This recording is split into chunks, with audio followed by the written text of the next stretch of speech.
ನಮಸ್ಕಾರ ಎಲ್ಲರಿಗೂ, welcome back to my recipe channel.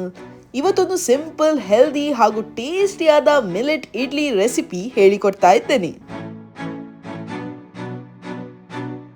Recipe start ಮಾಡುವಲ್ಲ, ನಾನು ಒಂದು ಪಾತ್ರೆಗೆ 2.5 ಕಪ್ ಆಗುವಷ್ಟು ಫಾಕ್ಸ್ಟೇಲ್ ಮಿಲೆಟ್ ತಗೊಳ್ತಾ ಇದ್ದೇನೆ. ಆಯ್ತಾ, ನಿಮ್ಮ ಮನೆಯಲ್ಲಿ ಯಾವ ಮಿಲೆಟ್ಸ್ ಉಂಟು, ನವಧಾನ್ಯ ಉಂಟು, ಅದನ್ನು ಯೂಸ್ ಮಾಡ್ಬೋದು.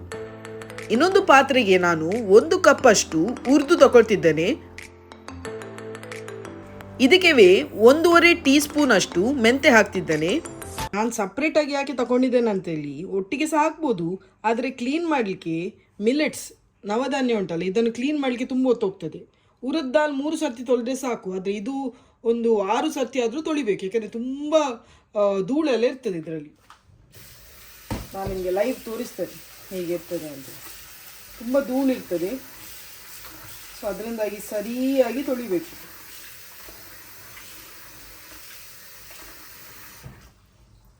ನೋಡಿ ಮೇಲೆ ಕಾಣ್ತದಾ? ಸೊ ಎಷ್ಟು ಸರ್ತಿ ಕ್ಲೀನ್ ಮಾಡ್ತೀರಿ ಅಷ್ಟು ಸರ್ತಿ ಬರ್ತದೆ. ಸೊ ಅದರಿಂದ ಒಳ್ಳೆ ರೀತಿಯಲ್ಲಿ ಒಂದು 6ರಿಂದ 7 ಸರ್ತಿ ಕ್ಲೀನ್ ಮಾಡಿದರೆ ಉತ್ತಮ. ನೋಡಿ, ಅದರಿಂದಾಗಿ 7 ಸರ್ತಿ ಕ್ಲೀನ್ ಮಾಡಿದರೆ ಒಳ್ಳೆ.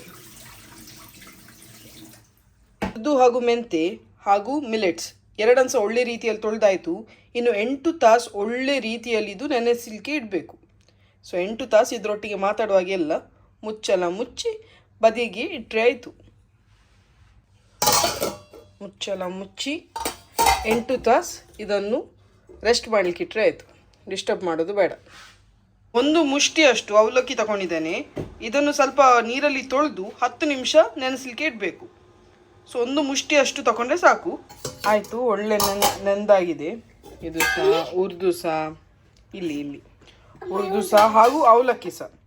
ಓಕೆ, ಸೊ ಇನ್ನು ಇದನ್ನು ಗ್ರೈಂಡ್ ಮಾಡಬೇಕು. ಒಟ್ಟಿಗೆ ಸಹ ಗ್ರೈಂಡ್ ಮಾಡ್ಬೋದು, ಸಪ್ರೇಟ್ ಸಹ ಗ್ರೈಂಡ್ ಮಾಡ್ಬೋದು.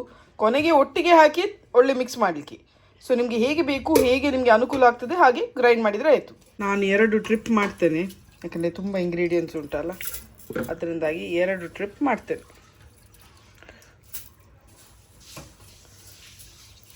ಒಂದು ರೌಂಡ್ ಹಾಕಿದೆ ಹಾಗೂ ಖಾಲಿ ಪಾತ್ರೆ ಸೆಟ್ಟೆ ಗ್ರೈಂಡ್ ಮಾಡಿದನ್ನೆಲ್ಲ ಇದಕ್ಕೆ ಹಾಕಲಿಕ್ಕೆ. ಗ್ರೈಂಡ್ ಮಾಡುವಾಗ ನಾನು ಸ್ವಲ್ಪ ನೀರು ಹಾಕ್ತೇನೆ. ಆಯಿತಾ, ಹೆಚ್ಚು ತೆಳು ಮಾಡೋದು ಸಹ ಬೇಡ. ಸೊ ನೋಡಿಕೊಂಡು ನೀರು ಹಾಕಿ, ಹೆಚ್ಚು ನೀರು ಹಾಕಲಿಕ್ಕೆ ಸಹ ಹೋಗಬೇಡಿ. ಒಳ್ಳೆ ನೈಸ್ ಗ್ರೈಂಡ್ ಮಾಡಿದ್ದೇನೆ. ಇನ್ನು ಈ ಪಾತ್ರೆಗೆ ಹಾಕ್ತಿದ್ದೇನೆ ನಾನು. ಹಾಗೆಯೇ ಈ ಇಂಗ್ರೀಡಿಯೆಂಟ್ಸನ್ನು ಸಹ ಗ್ರೈಂಡ್ ಮಾಡ್ತೇನೆ ನಾನು. ಅವಲಕ್ಕಿ ಹಾಕುವಾಗ ನೀರು ಹಾಕೋದು ಬೇಡ. ಆಯಿತಾ, ಖಾಲಿ ಅವಲಕ್ಕಿ ಹಾಕಿದರೆ ಆಯಿತು. ಒಂದಷ್ಟು ಸ್ಟ್ರೈನರಲ್ಲಿ ಅವಲಕ್ಕಿಯನ್ನು ತೆಗೀರಿ, ಇಲ್ಲದ್ರೆ ಕೈಯಲ್ಲಿ ಟ್ಯಾಲೆಂಟ್ ಇದ್ದರೆ ನನ್ನಾಗಿ ಸ್ವಲ್ಪ ಕೈಯಲ್ಲೇ ತೆಗೀರಿ. ನೋಡಿ, ಖಾಲಿ ಹೀಗೆ ಹಾಕಿದರೆ ಆಯಿತು. ಮತ್ತು ಎಕ್ಸ್ಟ್ರಾ ನೀರು ಹಾಕೋದು ಬೇಡ, ನೋಡಿಕೊಂಡು ಹಾಕಿ, ಇಲ್ಲದೆ ಪಾಯಸ ಆಗ್ಬೋದು.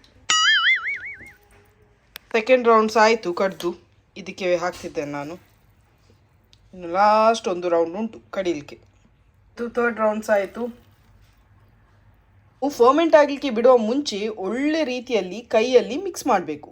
ಕೈಯಲ್ಲಿ ನಿಮಗೆ ಒಳ್ಳೆ ಆಗೋದಿಲ್ಲದ್ರೆ ಸ್ಪೂನ್ಸ್ ಯೂಸ್ ಮಾಡ್ಬೋದು, ಆದರೆ ಕೈ ಯೂಸ್ ಮಾಡೋದ್ರಿಂದ ಬೇಗ ಫರ್ಮೆಂಟ್ ಆಗ್ತದೆ. ಒಳ್ಳೆ ಒಂದು 5 ನಿಮಿಷ ಒಳ್ಳೆ ರೀತಿಯಲ್ಲಿ ಮಿಕ್ಸ್ ಮಾಡಿ.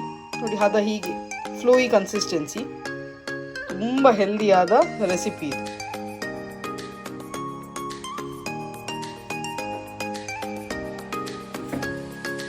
ಒಳ್ಳೆ ರೀತಿಯಲ್ಲಿ 5 ನಿಮಿಷ ಮಿಕ್ಸ್ ಮಾಡಿದ್ದೇನೆ. ಇನ್ನು 8 to 10 hours ಒಳ್ಳೆ ರೀತಿಯಲ್ಲಿ ಫರ್ಮೆಂಟ್ ಆಗಲಿಕ್ಕೆ ಬಿಡಬೇಕು. ನಾನು ಹೀಗೆ ಕವರ್ ಮಾಡಿದ್ದೇನೆ ಕ್ಲಿಂಗ್ ರ್ಯಾಪ್ ಹಾಕಿ. ನೀವು ಬೇಕಿದ್ದರೆ ಪ್ಲೇಟ್ ಸಹ ಇಡ್ಬೋದು. ಮನೆಯಲ್ಲಿ ಅತಿ ಬಿಸಿ ಇರುವ ಜಾಗದಲ್ಲಿ ಇಟ್ಟರೆ ಆಯಿತು. ಇದರ ಮೇಲೆ ಒಂದು ಪ್ಲೇಟ್ ಸಹ ಇಟ್ಟಿದ್ದೇನೆ ನಾನು. ಇನ್ನು ಬಂದ 8ರಿಂದ 10 ತಾಸು ಒಳ್ಳೆ ರೀತಿಯಲ್ಲಿ ಚೋಚ ಮಾಡಲಿ, ಅಂದರೆ ಮಲಗಲಿ, ರೆಸ್ಟ್ ಮಾಡಲಿ. ನೀವು ನೆನೆಸ್ಬೋದು ಹೇಗೆ ಇನ್ನು ಫರ್ಮೆಂಟ್ ಆಗ್ತದೆ ಅಂತೇಳಿ. ನಾವು ಈಸ್ಟ್ ಹಾಕಲಿಲ್ಲ, ಬೇಕಿಂಗ್ ಸೋಡಾ ಹಾಕಲಿಲ್ಲ, ಏನೂ ಸಹ ಹಾಕ್ತಿಲ್ಲ ನಾವು. ಲಾಸ್ಟ್ ಮಿನಿಟ್ಗೆ ಏನೂ ಸಹ ಹಾಕ್ತಿಲ್ಲ ನಾವು. ಹೇಗೆ ಫರ್ಮೆಂಟ್ ಆಗ್ತದೆ ಅಂದರೆ, ನಾವು ಮೆಂತೆ ಹಾಕಿದ್ದೇವೆ. ಮೆಂತೆ ಹಾಕಿ ಹಾಗೂ ಕೈಯಲ್ಲಿ ಒಳ್ಳೆ ರೀತಿಯಲ್ಲಿ ಮಿಕ್ಸ್ ಮಾಡಿದ್ದೇವೆ. ಈ 2 ವಿಷಯದಿಂದಾಗಿ ಒಳ್ಳೆ ರೀತಿಯಲ್ಲಿ ಫರ್ಮೆಂಟ್ ಆಗ್ತದೆ. ಹಾಗೂ ಡಯಾಬಿಟೀಸ್ ಇರುವವರಿಗಂತೂ ಇದು ಉತ್ತಮ ಆಹಾರ. ಬ್ರೇಕ್ಫಾಸ್ಟ್ಗೆ, ಇಲ್ಲದ್ರೆ ಡಿನ್ನರ್ಗೆ ಸಹ, ಲಂಚ್ಗೆ ಸಹ ತಿನ್ಬೋದು. ಹೈ ಇನ್ ಫೈಬರ್ ಇರುವ ಕಾರಣ ನಿಮಗೆ ಭಾರಿ ಒಳ್ಳೆ. ನನಗೆ ಪ್ರೀ ಡಯಾಬಿಟೀಸ್ ಇದ್ದ ಕಾರಣ ನಾನು ಮಾಡ್ತಾ ಇರ್ತೇನೆ ವಾರಗೊಮ್ಮೆ ಈ ಬ್ರೇಕ್ಫಾಸ್ಟನ್ನು. ಎಲ್ಲರೂ ಸಹ ಖುಷಿ ಪಟ್ಟು ತಿಂತಾರೆ ಮನೆಯಲ್ಲಿ ಸಹ. ಇಡ್ಲಿ ಪಾತ್ರೆ ರೆಡಿ ಮಾಡಿದೆ ನಾನು. ಸ್ವಲ್ಪ ನೀರು ಹಾಗೂ ಎಣ್ಣೆ ಹಾಕಿದ್ದೇನೆ. ಎಣ್ಣೆ ಯಾಕೆ ಹಾಕುದಂದರೆ ಅಡಿ ಹಿಡಿಯೋದಾಗಿ, ಪಾತ್ರೆ ಕಪ್ಪಾಗದಾಗಿ. ಸ್ವಲ್ಪ ಎಣ್ಣೆ ಇಲ್ಲದೆ ಅರ್ಧ ಲಿಂಬೆಯನ್ನು ಹಾಕಿದರೆ ಆಯಿತು. ನಮ್ಮ ಹಿಟ್ಟು ಹೇಗೆ ಆಗಿದೆ ನೋಡುವ.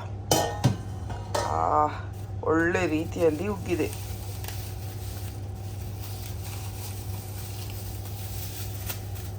ವಾವ್, ನೋಡಿ ಒಳ್ಳೆ ಫರ್ಮೆಂಟ್ ಆಗಿದೆ. ಈಸ್ಟ್ ಸೋಡಾ ಎಂತ ಸಹ ಹಾಕದೆ ಒಳ್ಳೆ ಫರ್ಮೆಂಟ್ ಆಗಿದೆ.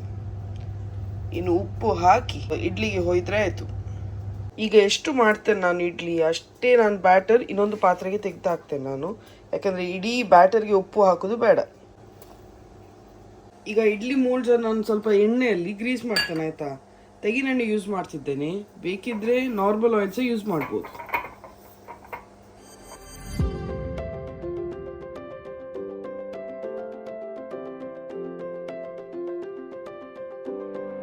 ತೆಗೆದಿಟ್ಟ ಬಂದಾಗೆ ಸ್ವಲ್ಪ ಉಪ್ಪು ಹಾಕ್ತಿದ್ದೇನೆ. ರುಚಿಗೆ ಎಷ್ಟು ಬೇಕೋ ಅಷ್ಟು ಉಪ್ಪು ಹಾಕಿದ್ರೆ ಆಯಿತು. ಹೆಚ್ಚು ರಭಸದಲ್ಲಿ ಮಿಕ್ಸ್ ಮಾಡೋದು ಬೇಡ, ಸ್ವಲ್ಪ ಮೆಲ್ಲನೆ ಮಿಕ್ಸ್ ಮಾಡಿದರೆ ಆಯಿತು,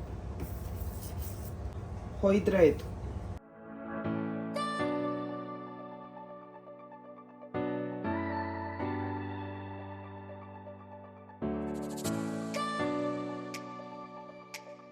ಹಾಕಿ ಆಯಿತು, ಬಂದವನ್ನು ಒಳ್ಳೆ ರೀತಿಯಲ್ಲಿ ಹಾಕಿ ಆಯಿತು.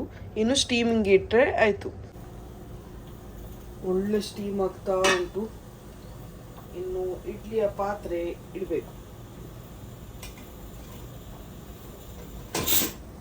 ಬಿಸಿ ಉಂಟು. ಇನ್ನೊಂದು ಸೈಡ್ ಇಡುವ. 15 to 20 ಮಿನಿಟ್ಸ್ ಒಳ್ಳೆ ರೀತಿಯಲ್ಲಿ ಬೇಯಲಿ.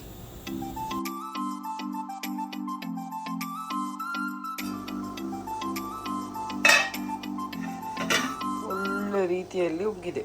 ಟೆಸ್ಟ್ ಮಾಡಬೇಕಿದ್ರೆ ನಿಮಗೆ ಬೆಂದಿದ ಇಲ್ಲ ಅಂತ ಗೊತ್ತಾಗಬೇಕಾದ್ರೆ ಹೀಗೆ ನೈಫ್ ಹಾಕಿ ನೋಡಿದರೆ ಆಯಿತು. ನೋಡಿ, ಬಂದೆ ಅಂತ ಅಂಟಲಿಲ್ಲ, ಬೆಂದಿದೆ ಅಂತ ಅರ್ಥ. ಒಳ್ಳೆ ಬಿಸಿ ಉಂಟು. ನಾನು ಎಂತ ಮಾಡ್ತೇನೆ ಅಂದರೆ ಈ ಬಟ್ಟೆಯನ್ನು ಸ್ವಲ್ಪ ಚಂಡಿ ಮಾಡಿ ಇದರ ಮೇಲೆ ಹಾಕ್ತೇನೆ, ಆಗ ಬೇಗ ತಣ್ಣಗಾಗ್ತದೆ. ಗಂಡನಿಗೆ ಬೇಗ ಆಫೀಸ್ಗೆ ಹೋಗ್ಲಿಕ್ಕೆ ಉಂಟು, ಸೊ ಅದರಿಂದಾಗಿ ಬೇಗ ತನಿಬೇಕಲ್ಲ, ತಣ್ಣಗಾಗಬೇಕು ಬೇಗ. ಸೊ ಅದರಿಂದಾಗಿ ನಾನು ಎಂತ ಮಾಡಿದ್ದೇನೆ ಅಂದರೆ ಒಂದು ಐಡಿಯಾ ಮಾಡಿದ್ದೇನೆ. ಕೆಳಗೆ ಸಹ ಒಂದು ಪ್ಲೇಟಿಗೆ ನೀರು ಹಾಕಿ ತಟ್ಟೆಯನ್ನಿಟ್ಟು ಆಮೇಲೆ ಮೇಲಿಂದ ಒದ್ದೆ ಮಾಡಿದ ಬಟ್ಟೆಯನ್ನು ಹಾಕಿದ್ದೇನೆ, ಆಗ ಬೇಗ ತಣ್ಣಗಾಗ್ತದೆ. ಬಟ್ಟೆ ಹಾಗೂ ಕೆಳಗೆ ಒಂದು ಪ್ಲೇಟಲ್ಲಿ ನೀರು ಹಾಕಿ ಇಟ್ಟಿದ್ದೇನೆ, ಸ್ವಲ್ಪ ಬೇಗ ತಣ್ಣಗೆ ಆಗಲಿಕ್ಕೆ. ಒಂದು 5 ರಿಂದ 10 ನಿಮಿಷ ಹೀಗೆ ಇದ್ದರೆ ಉತ್ತಮ. 10 ಮಿನಿಟ್ಸ್ ಆಯಿತು. ಈಗ ಅದು ಬಟ್ಟೆ ತೆಗೆಯುವ.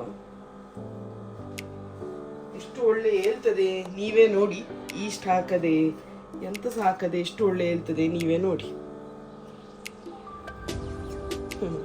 ಎಷ್ಟು ಒಳ್ಳೆ ಎದ್ದಿತ್ತು ನೋಡಿ. ಎಂತ ಎಫರ್ಟ್ಸೇ ಬೇಡ, ನೈಫ್ ಸಹ ಹಾಕ್ಬೇಕಂತಿರಲಿಲ್ಲ, ಅಷ್ಟು ಒಳ್ಳೆ ಹೇಳ್ತದೆ ನೋಡಿ. ಹೇಳಿದ್ದಾಗೆ ಕೇಳ್ತದೆ ಇಡ್ಲಿ. ಸಿಂಪಲ್, ಹೆಲ್ದಿ ಹಾಗೂ ಟೇಸ್ಟಿಯಾದ ಮಿಲೆಟ್ಸ್ ಇಡ್ಲಿ ಆಲ್ ರೆಡಿ. ಬಿಸಿ ಬಿಸಿಯೇ ಸರ್ವ್ ಮಾಡಿ. ಇಡ್ಲಿ ಹೇಗೆ ಬಂದಿದೆ ತೋರಿಸ್ತೇನೆ. ಎಷ್ಟು ಸಾಫ್ಟ್ ಉಂಟು ನೋಡಿ. ನೀವು ಸಹ ಟ್ರೈ ಮಾಡಿ. ಖಾಲಿ ಡಯಾಬಿಟೀಸ್ ಇದ್ದವ್ರಿಗೆ ಅಲ್ಲ, ನಾರ್ಮಲಿ ಎಲ್ಲರಿಗೆ ಸಹ ಮಿಲೆಟ್ಸ್ ಭಾರಿ ಒಳ್ಳೆಯ ಆಹಾರ. ಸೊ ನೀವು ಸಹ ಟ್ರೈ ಮಾಡಿ ಹಾಗೂ ಕಮೆಂಟ್ ಮೂಲಕ ಹೇಳಿಕಂತೂ ಮರಿಬೇಡಿ. ನೆಕ್ಸ್ಟ್ ರೆಸಿಪಿ ಜೊತೆ ಸಿಗುವಲ್ಲ, ಅಷ್ಟೊತ್ತಿಗೆ ಟೇಕ್ ಕೇರ್, ಬಾಯ್ ಬಾಯ್.